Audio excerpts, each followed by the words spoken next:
Good morning students. तो बेटा coordinate geometry के हमने पार्ट 1 देख लिया था, पार्ट 2 देख लिया था हमने,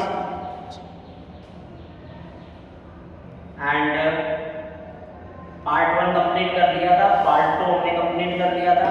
आज पार्ट 3 करने वाले हैं और इस पार्ट 3 में हम क्या करने वाले हैं, area of triangle and area of quadrilateral. Area of triangle के बारे में पढ़ने वाले हैं एंड एरिया ऑफ क्वाड्रिलेटरल के बारे में पढ़ने वाले हैं।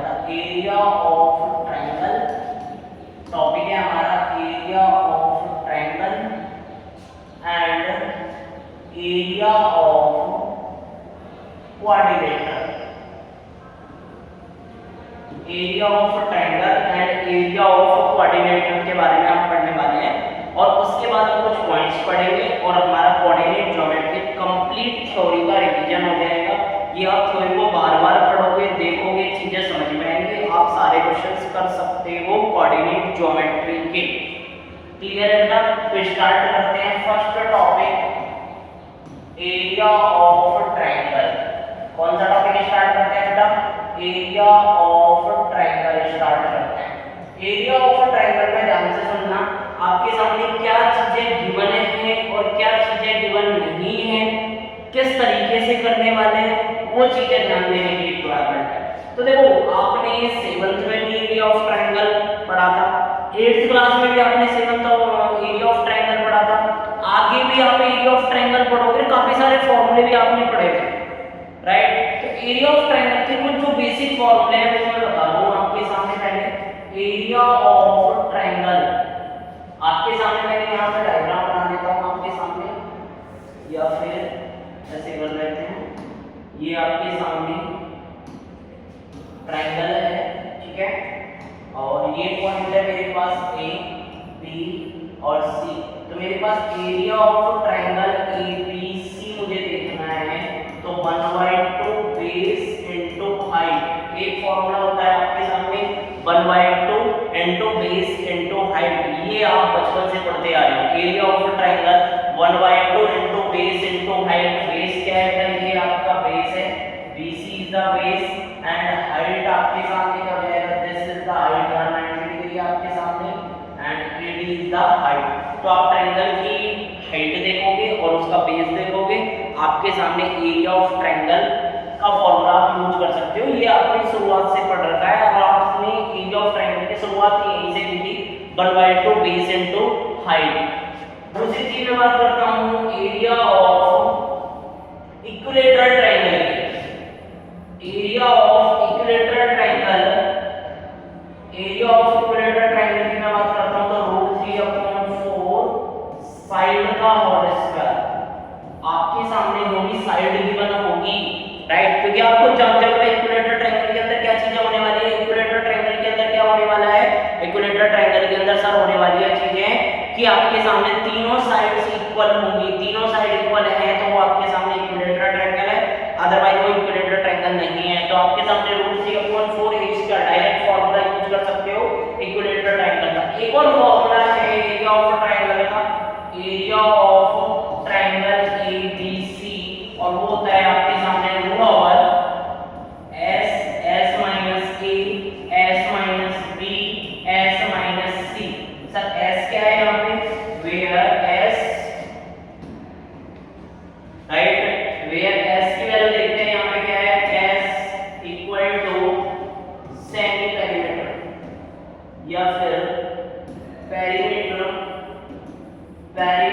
ऑफ ट्रायंगल ABC/2, मतलब हाफ पेरीमीटर बोल दो या सेमी पेरीमीटर बोल दो, जो भी पेरीमीटर आपके सामने। पेरीमीटर क्या होती है? आपके सामने तीन साइड है, तीनों साइड का सम इज द पेरीमीटर। जो भी आपके सामने तीनों साइड है, उन तीनों का सम कर दोगे तो आपके सामने क्या आ जाएगी? पेरीमीटर आ जाएगी। पेरीमीटर/2 करोगे, S की वैल्यू आ जाएगी। सर A क्या है, B क्या है, C क्या है? A B C are sides of triangle, sides of triangle ABC। ABC इसकी साइड्स है, इसका मतलब पेरीमीटर क्या बन जाएगी आपके सामने? सिंपल सी चीज सर, पेरीमीटर बन जाएगी आपके सामने। S की वैल्यू बन जाएगी A + B + C। S की वैल्यू क्या हो जाएगी? A + B + C, तीनों साइड का सम /2। तो आपके सामने एरिया ऑफ ट्रायंगल क्या बन जाएगा? √S S - A S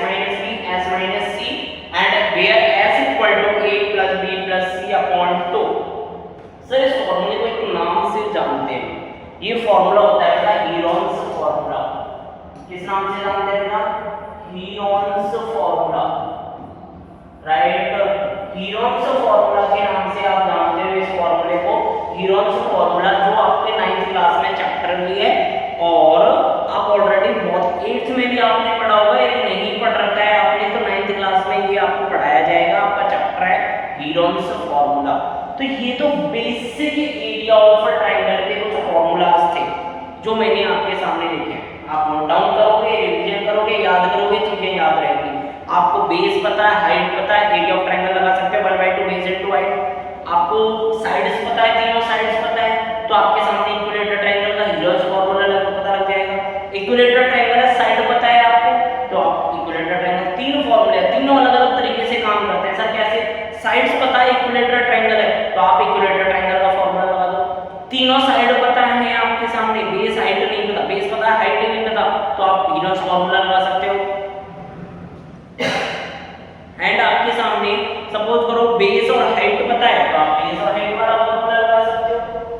but आज हम क्या पढ़ने वाले हैं? इनके बारे में तो हम ऑलरेडी पढ़ चुके हैं। आज हम पढ़ने वाले हैं इन चारों से, इन तीनों से अलग एक फॉर्मूला। सर क्या पढ़ने वाले हैं? इन तीनों से अलग फॉर्मूला नंबर 4 मैं आपके सामने बोल देता हूं। ये एक इक्विलेटरल, ये मेरे पास एक ट्रायंगल है। ये कौन सा ट्रायंगल है बेटा? ABC। सपोज करो इसके कोऑर्डिनेट मुझे पता है x1, y1, इसके कोऑर्डिनेट पता है मुझे x2, y2, इसके कोऑर्डिनेट पता है मुझे x3, y3, तीनों के कोऑर्डिनेट पता है। फर्स्ट का x1, y1, सेकंड के कोऑर्डिनेट है x2, y2 एंड थर्ड के कोऑर्डिनेट है मेरे पास x3, y3। तीनों के कोऑर्डिनेट मुझे पता है, तो एरिया ऑफ ट्रायंगल ABC क्या आएगा?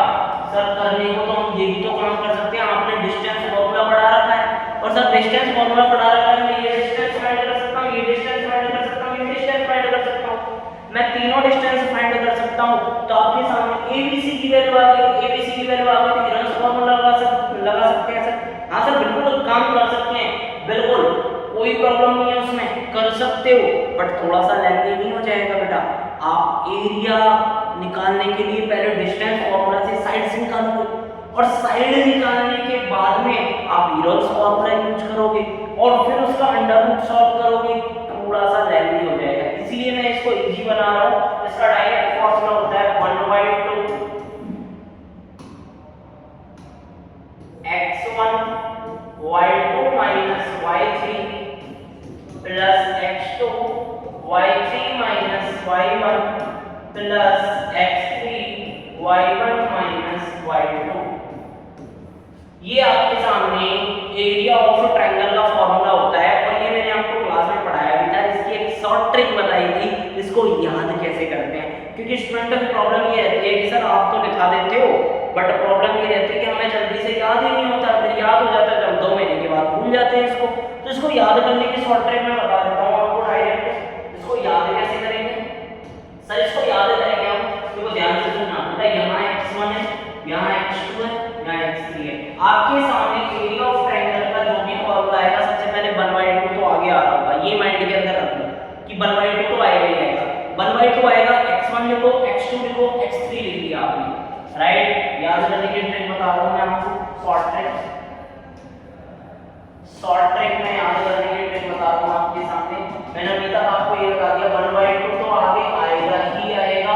1/2 आने के बाद ये ब्रैकेट लगा दिया आपने, यहाँ x1 है, ये ब्रैकेट प्लस x2 है, ये ब्रैकेट प्लस x3 है, ये ब्रैकेट आपके सामने। आपको इन ब्रैकेट में देखना है, इन ब्रैकेट्स में आप नंबर से याद करो। इन ब्रैकेट में आप क्या याद करोगे? इन ब्रैकेट में आप याद करो 23, 31 और 12, ऐसे याद करो। 23 का मतलब हो गया y2 minus y3, पहले 2 है तो मतलब y2 minus y3। 31 का मतलब y3 minus y1, और 12 मतलब y1 minus y2। मतलब ब्रैकेट के अंदर जो भी चीजें होने वाली है वो y के ऊपर वर्क करेंगी। तो 1/2 x1 x2 x3 तीनों रख लिए। पहले वाले ब्रैकेट में 23, 31, 12, मतलब 23 का मतलब हो गया y2 minus y3, 31 का मतलब हो गया y3 minus y1, और 12 का मतलब हो गया से डायरेक्ट याद करोगे, आपके सामने चीजें दिख जाएंगी। क्लियर हुआ बेटा? ये आज की वीडियो के अंदर हम पढ़ने वाले थे एरिया ऑफ ट्रायंगल, जिसका फॉर्मूला मैंने याद करना आपको सिखा दिया। क्लियर? कोई डाउट बेटा? नो। ठीक है बेटा, नेक्स्ट हम बात करते हैं area of quadrilateral. Area of quadrilateral, area of quadrilateral की मैं बात करता हूं। एरिया ऑफ क्वाड्रिलेटरल में कैसे बात करेंगे सर? सर ऐसे बात करेंगे, ये आपके सामने कोई क्वाड्रिलेटरल है, या फिर मैं शेप के थ्रू बना देता हूं इसमें, और बढ़िया दिखेगा आपका। शेप के थ्रू बनाओगे तो आप क्वाड्रिलेटरल चाहिए आपको, ठीक है। चलो इसको ले लेते हैं। नो बेटा, ये तो यूज नहीं कर सकते, ठीक है। और देखते हैं ये, ठीक है। चलो इसको देखते हैं। ये आपके सामने एक क्वाड्रिलेटरल है, मैं यूज कर सकता हूँ ट्रेपेजियम में, एक क्वाड्रिलेटरल है आपके सामने। तो इसका मुझे एरिया फाइंड करना है, तो ध्यान से सुनना। ये आपके सामने x1, y1 पॉइंट दे रखा है, दूसरा आपके सामने ये पॉइंट दे रखा है x2, y2 देखो पॉइंट दे रखा है, c पॉइंट दे रखा है, x3, y3 मेरे पास पॉइंट है, एंड d मेरे पास पॉइंट है x4, y4, चार पॉइंट दे रखे हैं। क्वाड्रिलेटरल बनना है, इसका एरिया मुझे फाइंड करना है।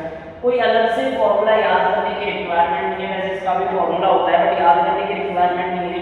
आप जितने ज्यादा फॉर्मूला याद करोगे 2 दिन के बाद, 3 दिन के बाद फिर भूल जाओगे, तो फायदा क्या है? तो सब कॉन्सेप्ट पढ़ते हैं, फॉर्मूले कम याद करेंगे बट कॉन्सेप्ट याद रहेगा आपको लॉन्ग टाइम तक। तो कॉन्सेप्ट जितना ज्यादा पढ़ोगे उतना बेटर है, चीजों को लिंक करके पढ़ोगे तो ज्यादा लॉन्ग टाइम तक आपको चीजें याद रहेंगी, और आप फॉर्मूले पे रटने पे फोकस करोगे तो वो चीजें याद ही नहीं रहेंगी। जैसे एरिया ऑफ ट्रायंगल की बात करता हूँ, हमने फॉर्मूला पढ़ा है, लेकिन हम उसे लिंक करके पढ़ा, याद करने की ट्रिक्स देखी कि 1/2 x1 x2 x3 23 31 12, आपके सामने सिंपल सी चीजें याद रहेगी, चीजें नंबर्स याद रहेंगे आपको लॉन्ग टाइम तक, तो लॉन्ग टाइम तक आपको फॉर्मूला याद रहेगा। क्लियर? तो आपको एरिया ऑफ ट्रायंगल मुझे फाइंड करना था। एरिया ऑफ ट्रायंगल फाइंड करने के लिए मेरे पास में एरिया ऑफ ट्रायंगल का तो मैं देख चुका था, एरिया ऑफ क्वाड्रिलेटरल मुझे देखना था। मेरे पास 4 पॉइंट दे रखे हैं, इस एरिया ऑफ क्वाड्रिलेटरल का एरिया मुझे चाहिए, तो मैं क्या करूंगा, ध्यान से सुनना। मैंने क्या काम किया, ये डायग्राम यहां से ये ड्रॉ किया, मैंने क्या किया, ये डायग्राम ड्रॉ कर दिया। क्या काम किया मैंने? ये डायग्राम को ड्रॉ कर दिया, राइट। ये डायग्राम मैंने ड्रॉ कर दिया, ये डायग्राम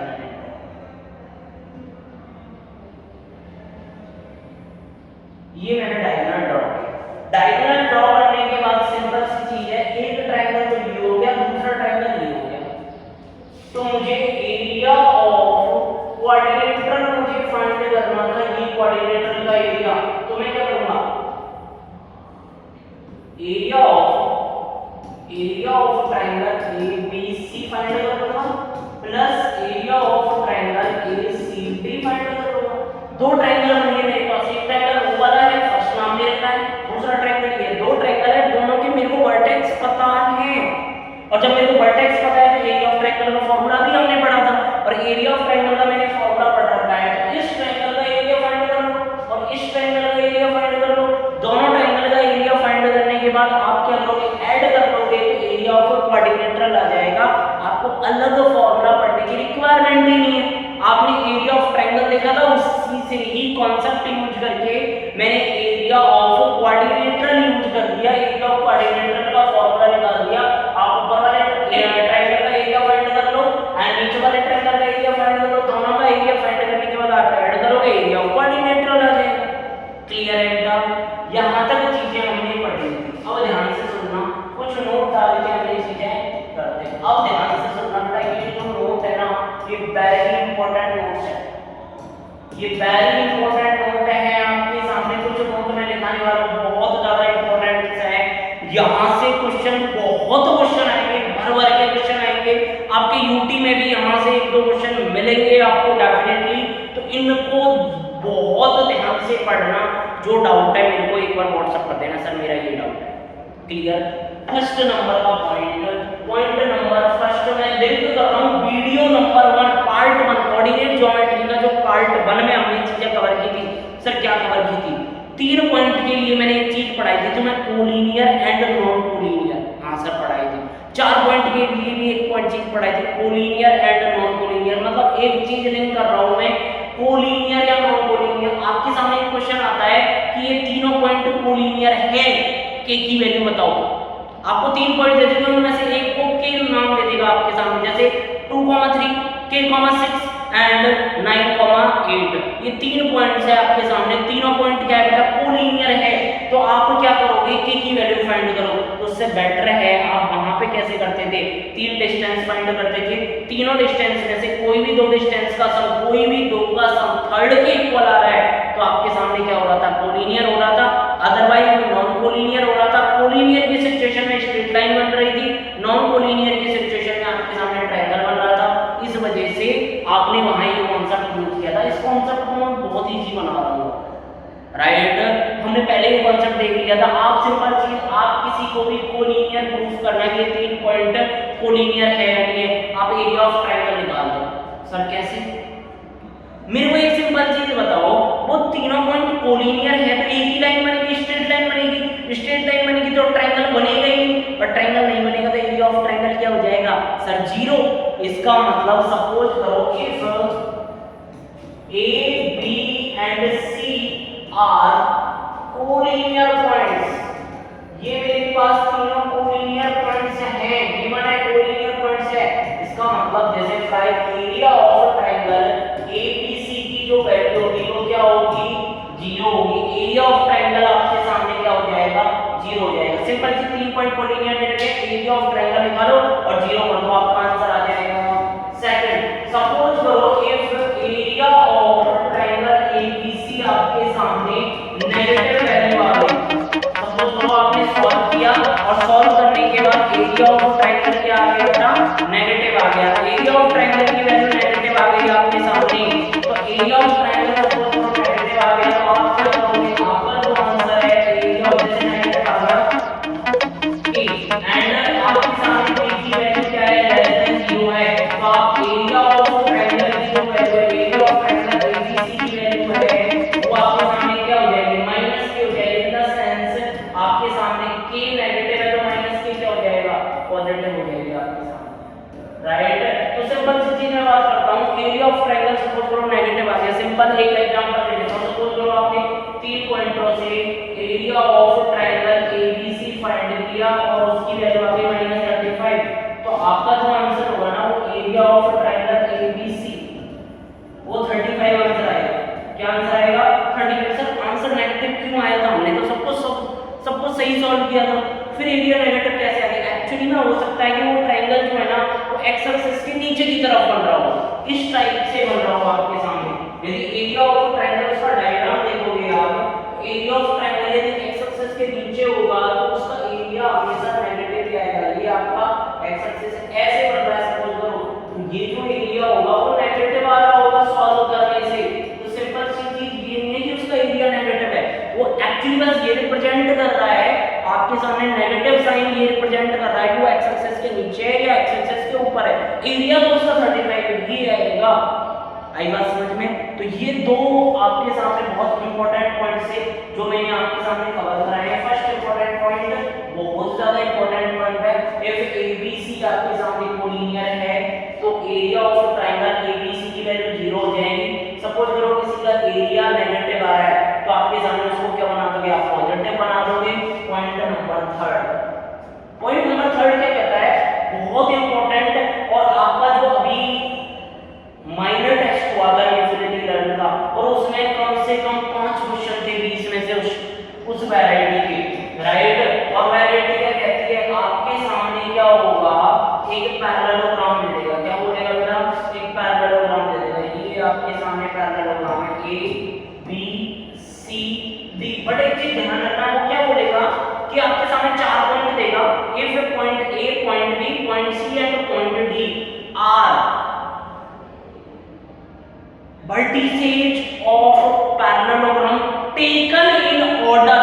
एक ऑर्डर में लेना है आपको। एक ऑर्डर का मतलब पहले ए यहाँ है, यहाँ से शुरुआत करती तो आपको ऐसे ही चलना है। फिर ए बी सी डी आप ऐसे नहीं ले सकते, ए बी सी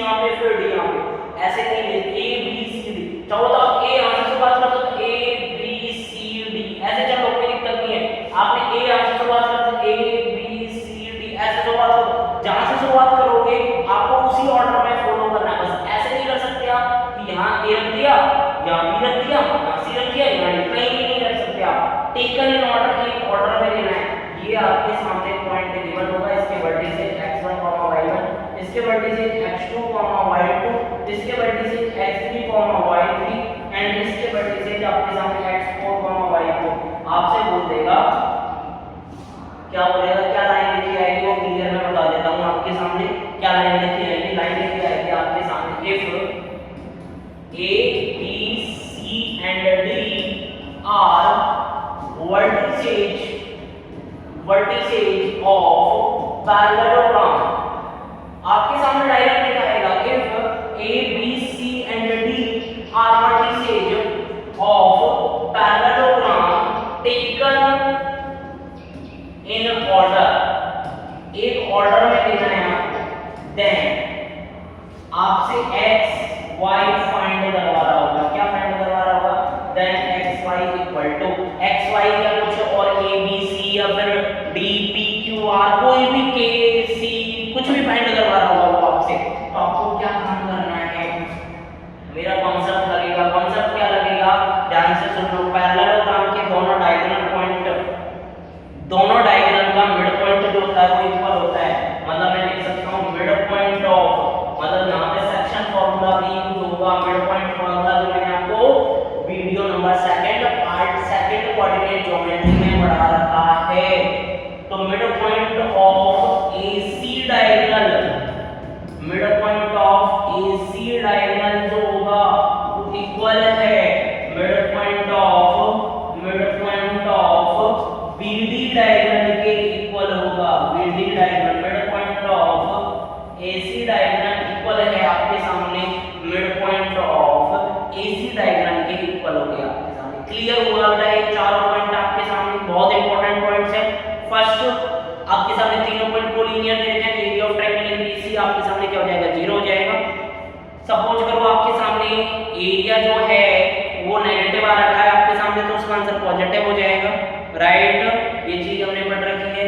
पैरेललोग्राम की चीजें हमने पढ़ ली है, राइट या रॉन्ग, क्लियर हुआ या नहीं हुआ, आंसर क्लियर हो गया। ये तीनों पॉइंट आपको समझ में आए हैं। कोई भी डाउट है आपने तो व्हाट्सएप कर देना। ये बहुत इंपॉर्टेंट पॉइंट है जो मैंने तीनों पढ़ाए हैं, क्लियर। कल जो कवर करवाया था वो भी इंपॉर्टेंट पॉइंट्स था आपके सामने। क्लियर हुई बात, समझ में आई है नहीं आई, राइट। अब कल जो मैंने पढ़ाया था उसमें एक पॉइंट छूट गया था, वो मैं अभी यहीं पे बता रहा हूँ, और वो है ट्राइसेक्शन। ट्राइसेक्शन के बारे में हमने कल छोड़ दिया था, राइट। तो वो वीडियो काफी लेंथी हो गई थी, राइट। तो हम जो वो पार्ट छूट गया था ट्राइसेक्शन का, उस पार्ट को इस वीडियो के अंदर कवर कर रहे हैं, राइट। तो ट्राइसेक्शन के बारे में पढ़ लेते हैं। ट्राइसेक्शन कुछ अलग चीज नहीं है, सेक्शन फॉर्मूला का एक पार्ट है बस, और वो चीजें छूट गई थी तो वो कोई दिक्कत वाली बात नहीं है। नेक्स्ट देख लेते हैं ट्राइसेक्शन। क्या स्टार्ट करते हैं बेटा, ट्राइसेक्शन। ट्राइसेक्शन का मतलब ध्यान से सुनना, ट्राइसेक्शन का मतलब क्या है। सेक्शन फॉर्मूला हमने पढ़ा था, x की वैल्यू आ रही थी mx2 nx1 m n, y की वैल्यू आ रही थी m/2 ny1 m+1। ये इंटरनल डिवीजन था। एक्सटर्नल डिवीजन के अंदर x की वैल्यू आ रही थी mx2 nx1 m n, y की वैल्यू आ रही थी m/2 ny1 m n। ये आपकी चीजें आ रही थी। ट्राइसेक्शन क्या कहता है कि आपके सामने सेक्शन फॉर्मूला यूज करना है, यूज करने को तो, और सेक्शन फॉर्मूला में क्या गिवन होंगे, a की वैल्यू गिवन होगी, a के कोऑर्डिनेट्स गिवन होंगे आपके सामने। a के कोऑर्डिनेट्स है मेरे पास x1, y1, b के कोऑर्डिनेट है मेरे पास x2, y2। तो आपके सामने सिंपल a के कोऑर्डिनेट आपको पता है x1, y1, b के कोऑर्डिनेट आपको पता है x2, y2। मुझे ट्राइसेक्शन करना है। ट्राइसेक्शन का मीनिंग समझो। सपोज करो ये मेरे पास एक लाइन सेगमेंट है, ये मेरे पास पॉइंट ए है, ये मेरे पास पॉइंट बी है, ये क्या है मेरे पास पॉइंट ए, ये मेरे पास पॉइंट बी है। सपोज करो इसको मेरे को तीन इक्वल पार्ट्स में डिवाइड करना है। कितने पार्ट्स में, तीन इक्वल पार्ट में। कितनी जगह से ब्रेक करना पड़ेगा, सब दो जगह से ब्रेक करना पड़ेगा, राइट या रॉन्ग। मतलब ट्राइसेक्शन का मतलब ये है इस लाइन सेगमेंट को टोटल तीन इक्वल पार्ट्स में डिवाइड कर दो सर, राइट। ठीक है, कितने पार्ट्स में डिवाइड करना है, ट्राइसेक्शन का मतलब हो गया 3 इक्वल। ट्राई मतलब आपके सामने 3, सेक्शन मतलब इक्वल पार्ट्स आपके सामने इक्वल पार्ट्स। तो 3 इक्वल पार्ट्स में मुझे डिवाइड करना था उस लाइन सेगमेंट को। तो कौन से दो पॉइंटों की रिक्वायरमेंट होगी, ऑब्वियसली बात है मैं इसको नाम दे देता हूं P पॉइंट की रिक्वायरमेंट है, इसको नाम दे देता हूं Q पॉइंट की। मतलब मेरे को एक लाइन सेगमेंट को तीन इक्वल पार्ट्स में डिवाइड करना है, कितने पॉइंट की रिक्वायरमेंट होगी सर? 2 पॉइंट्स की रिक्वायरमेंट होगी। सपोज करो मेरे को एक लाइन को 4 इक्वल पार्ट्स में डिवाइड करना है, कितने पार्ट्स में डिवाइड करना है बेटा? 4 इक्वल पार्ट्स में डिवाइड करना है, कितने पॉइंट की रिक्वायरमेंट होगी सर? 4 इक्वल पार्ट्स में डिवाइड करने के लिए मुझे पॉइंट की रिक्वायरमेंट होगी, टोटल 3 पॉइंट्स की रिक्वायरमेंट होगी। सपोज करो मेरे को एक लाइन सेगमेंट को 5 इक्वल पार्ट्स में डिवाइड करना है, कितने पार्ट्स में डिवाइड करना है बेटा? 5 इक्वल पार्ट्स में। टोटल एक लाइन सेगमेंट को 5 इक्वल पार्ट्स में डिवाइड करना है, तो इसका मतलब कितने पॉइंटों की रिक्वायरमेंट होगी? 4 पॉइंटों की रिक्वायरमेंट होगी। सपोज करो मेरे को एक लाइन को 10 इक्वल पार्ट्स में डिवाइड करना है, 10 इक्वल पार्ट्स में डिवाइड करना है, कितने पॉइंटों की रिक्वायरमेंट होगी सर? 9 पॉइंटों की रिक्वायरमेंट होगी। तो सिंपल चीज है, एक लाइन को 3 इक्वल पार्ट में डिवाइड करने के लिए 2 पॉइंट की रिक्वायरमेंट है, 4 इक्वल पार्ट्स में डिवाइड करना है तो आपके सामने कितने पॉइंटों की रिक्वायरमेंट है? 3 पॉइंट्स की रिक्वायरमेंट है। आपके सामने जो क्वेश्चन है वो 4 इक्वल पार्ट्स का क्वेश्चन आपके सामने आने वाला है। इन द सेंस आपके सामने यहाँ पे कितने पॉइंटों की रिक्वायरमेंट होगी सर? 2 पॉइंटों की रिक्वायरमेंट होगी। तो आपके सामने मुझे फाइंड क्या करना है? फाइंड करना है मेरे पास में, फाइंड करना है कोऑर्डिनेट ऑफ या कोऑर्डिनेट ऑफ, ये लिखो चलो, find coordinates of P and Q। P और Q के कोऑर्डिनेट्स मुझे फाइंड करने थे, किसके कोऑर्डिनेट?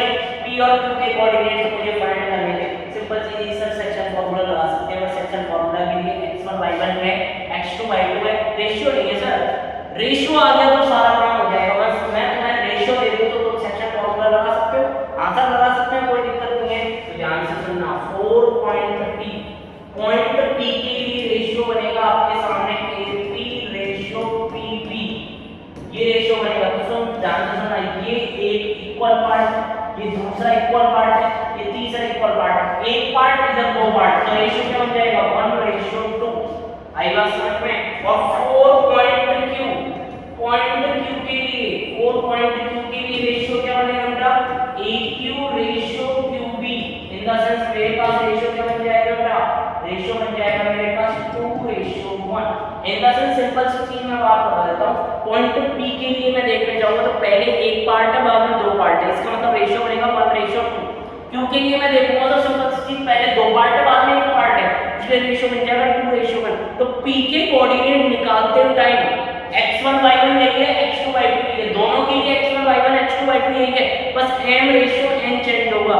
P के लिए m रेशियो n होगा 1:2 और Q के लिए रेशियो हो जाएगा 2:1। रेशियो यूज करोगे, सेक्शन फार्मूला यूज करो, आपके सामने ट्राई सेक्शन के कोऑर्डिनेट्स आ जाएंगे, P और Q के कोऑर्डिनेट आ जाएंगे। मतलब सिंपल चीज है, P और Q के कोऑर्डिनेट निकालने के लिए x1 y1 x2 y2 चारों पॉइंट है आपके सामने, चारों चीजें x1 y1 and x2 y2 और m रेशियो n चाहिए, इसके लिए m रेशियो n यूज करोगे 1:2 और Q के लिए फिर यूज करोगे 2:1। क्लियर है बेटा? आई बात समझ में? डन, ठीक है। नेक्स्ट मैं बात करता हूं, सपोज करो 4 इक्वल पार्ट्स आ जाए, कितने इक्वल पार्ट आ जाए बेटा? 4 इक्वल पार्ट्स आ जाए आपके सामने, 4 इक्वल पार्ट्स, कितने पार्ट्स आ जाए बेटा? 4 इक्वल पार्ट्स, पॉइंट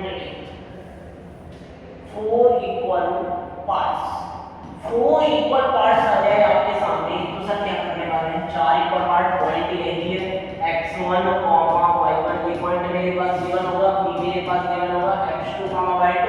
अभी मैंने बोला था 4 इक्वल पार्ट्स में डिवाइड करना है, कितने पॉइंट की रिक्वायरमेंट होगी सर? 3 पॉइंट की रिक्वायरमेंट होगी। पहला पॉइंट नाम दे दिया मैंने p, दूसरा पॉइंट नाम दे दिया मैंने q, तीसरा पॉइंट नाम दे दिया मैंने r। तो सिंपल सी चीज, x1 y1 x2 y2 ये तीनों पॉइंटों के लिए सेम होंगे, बस रेशियो चाहिए मुझे। तो 4 पॉइंट P के लिए क्या यूज करने वाले हैं? P के लिए यूज करेंगे एक पार्ट है, 3 पार्ट बाद में, इसका मतलब रेशियो हो जाएगा 1:3। 4 पॉइंट Q के लिए आपके सामने 2 पार्ट निकला है, 2 पार्ट निकला है तो 2:2, जिसको मैं लिख सकता हूं 1:1, मतलब मिड पॉइंट हो जाएगा। सिंपल सी चीज मैं लिख सकता हूं Q is mid point of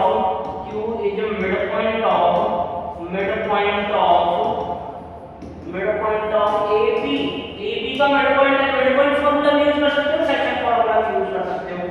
4 point R के लिए आप जाओगे तो पहले आपके सामने क्या है? 3 पार्ट से बाद में एक पार्ट का रेशियो हो जाएगा 3:1। तो पहले के लिए होगा 1:3, दूसरे के लिए हो जाएगा 1:1 और तीसरे के लिए हो जाएगा आपके सामने 3:1। सर 2:2 या से क्वेश्चन करने का गलत हो जाएगा ना, उससे भी सही है चीजें, कोई प्रॉब्लम नहीं है। आप 1:1 यूज करो या 1:1 यूज करो, बात वही है। क्लियर हो गया बेटा? आई बात समझ में? ये आपका कंप्लीट चैप्टर यहाँ पे खत्म होता है कोऑर्डिनेट ज्योमेट्री। आपने पार्ट 1 देख लिया था जिसमें हमने पॉइंट्स के बारे में नॉलेज पढ़ी थी, कोलिनियर, लीनियर, इनके बारे में चीजें पढ़ी थी। दूसरे में हमने सेक्शन फार्मूला पढ़ा था, उसका एक पोर्शन ट्राइसेक्शन और 4 इक्वल पार्ट्स यहाँ पढ़ लिया। थर्ड पार्ट में इस वीडियो के अंदर हमने क्या पढ़ा है, एरिया ऑफ ट्रायंगल के बारे में पढ़ लिया, एरिया ऑफ क्वाड्रिलेटरल के बारे में पढ़ लिया। आपका इन्फिनिटी लर्निंग का जो सिलेबस है वो यहीं पे कवर होता है, बट इन्फिनिटी लर्निंग के कुछ क्वेश्चंस आपके स्ट्रेट लाइन के दे रखे हैं, तो वो क्वेश्चंस अभी के लिए आपको छोड़ने, अवॉइड करने। क्यों अवॉइड करने हैं उसका रीजन बता देता हूँ, क्योंकि वो हम पढ़ेंगे ट्रिग्नोमेट्री चैप्टर के बाद में। क्यों? क्योंकि वो स्ट्रेट लाइन के क्वेश्चंस है और स्ट्रेट लाइन के क्वेश्चन में आपको स्लोप फाइंड करना पड़ेगा, और स्लोप फाइंड करने के लिए मुझे ट्रिग्नोमेट्री रिक्वायरमेंट है। मुझे tan थीटा की वैल्यू चाहिए, मुझे tan 30 डिग्री की वैल्यू चाहिए, मुझे tan 45 डिग्री की वैल्यू चाहिए, मुझे tan 90 की वैल्यू चाहिए, और जब तक वो वैल्यू नहीं पता होगी आप फाइंड ही नहीं कर सकते स्लोप। तो आपको वो पॉइंट क्वेश्चंस को अभी अवॉइड करना है, और सारे क्वेश्चन कर सकते हो आप। वर्कशीट फर्स्ट करो पूरी, वर्कशीट सेकंड करो पूरी, उन क्वेश्चनों पे स्टार लगा दो। जो स्ट्रेट लाइन के क्वेश्चंस है वो बाद में कवर करेंगे, रीजन उसका क्योंकि वो ट्रिग्नोमेट्री चैप्टर कवर होने के बाद ही पॉसिबल है, वो पॉसिबल ही नहीं है। वहां इन्फिनिटी लर्न के अंदर वो इस तरीके से दे रखे हैं कि इन्होंने ट्रिग्नोमेट्री चैप्टर कवर कर लिया है। आई बात समझ में? बट हमने पहले ट्रिग्नोमेट्री चैप्टर पढ़ा है तो हम उनको बाद में कवर करेंगे। क्लियर? थैंक यू बेटा। इन तीनों वीडियोस को देखो, आपका कंप्लीट कोऑर्डिनेट ज्योमेट्री खत्म होता है एक पे।